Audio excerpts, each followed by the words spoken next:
Hi, my name is Mia Lisa Otis. I'm 40 years old and I am a survivor, a traumatic brain injury survivor, trigeminal neuralgia survivor, and suicide survivor, of course, because I'm here.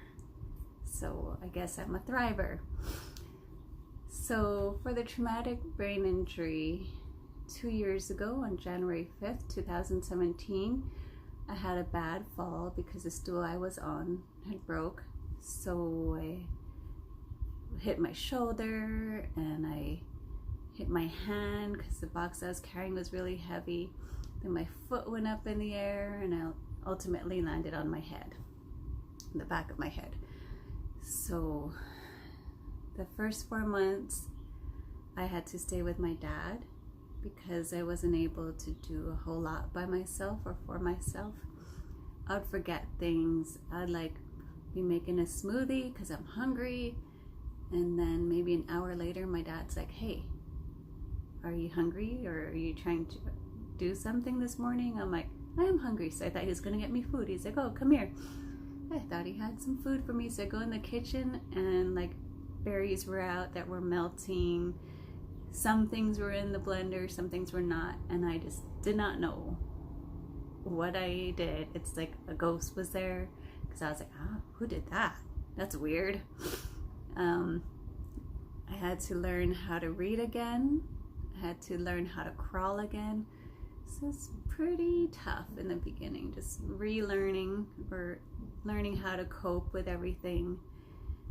And I eventually moved back home by myself, and I still had a hard time. There's ghosts in the kitchen because I would still forget things, and I'd go in my kitchen, I'm like, what's all this half-done stuff? Why are there cupboards open? So it's still really tough, but the hardest thing for me in the 2 years is not being able to work at all for a whole year because I just couldn't concentrate, couldn't focus, I'd forget things. And working is making a living, providing for yourself. And I just still am struggling with that because now I'm only working 3 days, 12 hours a week, 3 days, 4 hours a day. And the other thing is driving. Driving is independence. If you knew me before, I'd love to drive. I didn't mind driving everyone around. I would just go, go, go. One thought and boom, out the door.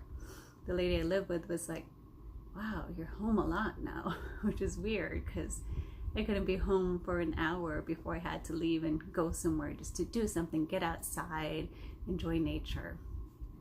So my driving consists of only 5 to 10 minutes max, and my brain just shuts down. Boop, it's done. Can't focus anymore, can't really get distracted. I couldn't hear sirens that were behind me because I'm just so focused on the road, and it's just not very safe to drive like that.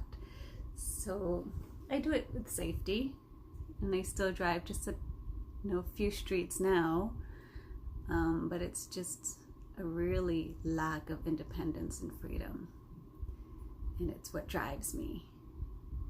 So with the traumatic brain injury, I really had a hard time the whole time, and I had headaches every day, and those headaches caused something that is called trigeminal neuralgia. Trigeminal neuralgia is a compression of the nerve. Sounds like a pinched nerve, but it's a lot worse. The nerve that it affects is here. The one that gets pinched is this one, which affects your sensation, your feeling, all on your face. But it's only my left side of my face, and it's debilitating. It hurts a lot. It's like, if you have a deep cavity and you drink something cold, it zaps. It's kind of like that, but that zap lasts a few minutes, if not 10 minutes. The pain level is from a 5 to a 7. It's like somebody has a razor blade at random places at random times, just and it just kind of distracts me from my day because I'm like, ow, it hurts. So if you see me feeling my jaw like this, it's firing. And it's really, really sore. So I immediately did some research, and with some help from doctors and nurses, we figured out what it was. And so that started, the trigeminal neuralgia was identified in December because it's just this shooting pain. I'm like, geez, I had dental work done like last year, a crown, so maybe that's what's affecting it. So I immediately went to the dentist. I was like, hey, there's something wrong. I have 2 major cavities. You gotta fix it. And it's the same side you worked on.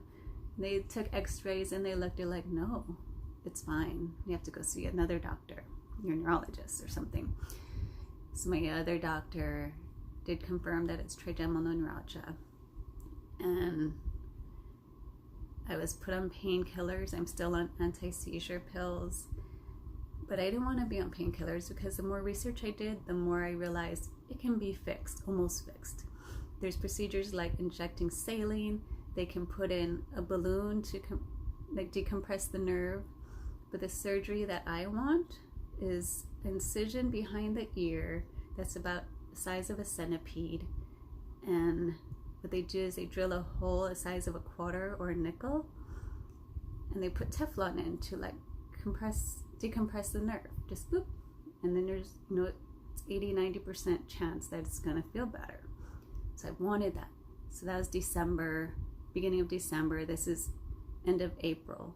For that long, I've wanted that surgery.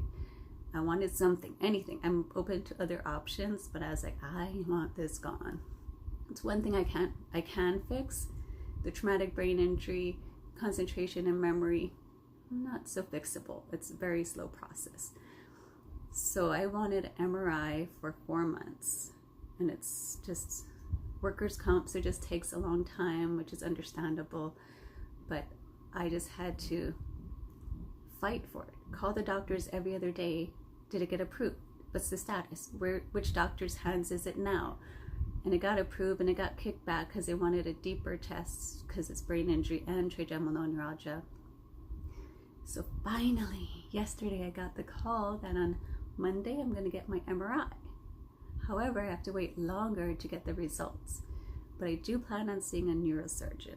So that's coming along very slowly, but this can be fixed. Brain is not really broken, but not really working well. And back to the brain injury, constant struggle is focus, concentration. It's been a struggle. And I did some research and I talked to doctors. I was like, I want Adderall. I want to be able to focus. I think it'll help. I did put all my eggs in that basket, thinking and hoping that it'll work. My doctor, my psychiatrist that gave it to me says, don't put all your eggs in this basket. It might not work. You'll feel the difference, but we'll see. So I took it, really excited. Yay, Adderall. I've been waiting for this so long. And I felt like a junkie because I was like, ooh, Adderall, drugs. And I did feel the increase of energy, and I didn't quite feel the difference for my driving and working. A little more concentration was there, but not as huge as I wanted. So I took the Adderall. I finally got the Adderall. And the very first day on Adderall, and this is going to be tough for my girlfriends that are just seeing this for the first time. I was having a girls' night out with some old-time friends, and we're around Waikiki, and they're staying at a hotel. We went to the hotel. We're in the hotel room. I'm not drinking. It's loud. It's getting too much for the brain injury. So I went outside for some fresh air. The girls were inside. They couldn't see me. They don't know what I was doing, but they knew I needed to get out. So I went outside, saw the balcony, and I wanted to jump. Just simple. That's what I want to do. That's what I'm going to do. No other feelings involved. I'm just like, that's what I'm going to do. How? And just totally planned out. Climbed up on the balcony. And then the girls busted out laughing because they're girls having a girls' night out, and it totally distracted me. And I was like, oh, and I got off the balcony and I was like, holy shit, what just happened? So I kind of got in there and I kind of like got back to the groove of things, and we enjoyed the rest of the night. But after that, it was only the first day of Adderall. This is the suicide, obviously, the suicide part of this whole thing. There's a couple more instances where I just really got stuck in the suicide ideation. I just knew I wanted this to end because enough frustration for 2 years. I had to get off the Adderall, and just like things were not going my way. So what it made me focus on, instead of getting better and concentration and all that, made me focus on the depression that I've been kind of tucking away and taking a day at a time with the brain injury. So that was tough. I was like, ooh, I'm not okay. Got off the Adderall, but the suicide thoughts kept on coming, and that is, the suicide stuff started. I started the Adderall on the 9th, and March 9th. It's the end of April now, and in that month and a half, I wanted to kill myself 5 times, and I've just been very lucky. Guardian angels, whatever you want to call it. I was able to be distracted out of it somehow. Like there's instance where I'm taking a shower, nothing, no big deal, and my brain just goes, ooh, death, you know. So I look at the shower rod, I'm like, how do people kill themselves effectively like that? And I realized my shower rod isn't too sturdy, so it's like, that's not gonna work. So I laid in bed, and I have knives next to my bed because I'm Filipino. But that's besides the point. I got the knives, I was laying in bed, and I was just kind of stabbing around, like, how do I do this effectively? Like thinking about Googling it, because I wouldn't want it to hurt, I just want to die. And maybe some of you had those feelings, I just want to die, this sucks. But I was actually going through with some stuff, and then my friend had texted me randomly, and I was like, oh, totally distracted. What am I doing? Oh, put the knife away. It's just, I asked my doctor, I'm like, am I bipolar? Because I'm super happy and fine and can talk about it when I'm feeling okay. But when it comes over me, I have no control. I have no compassion for other people, not even in my train of thought. And friends and family that kind of found out what was going on, they're like, you know, this would really upset us and mess us up for life. And I was like, yeah, I get it, but I'm miserable, so I want to die. I know it's been hard for those friends and family members to actually take in those words, as hurtful as they are.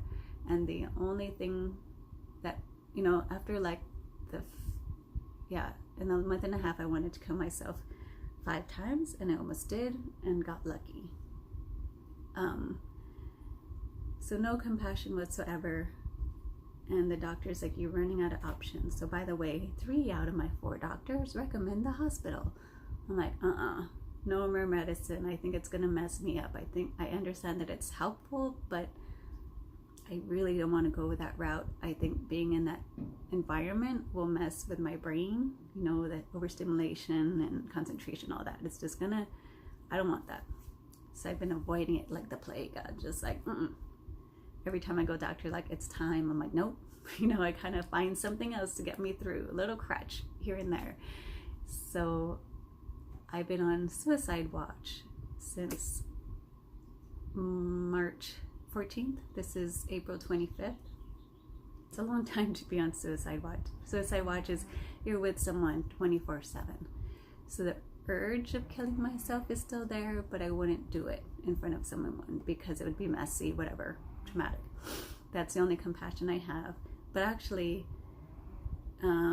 just 2 weeks ago, my doctor was at the point again, like, hey, you gotta find something or we're gonna put you in the hospital. I'm like, oh. They're like, what will bring you joy? Because I used to love going out in nature, taking pictures,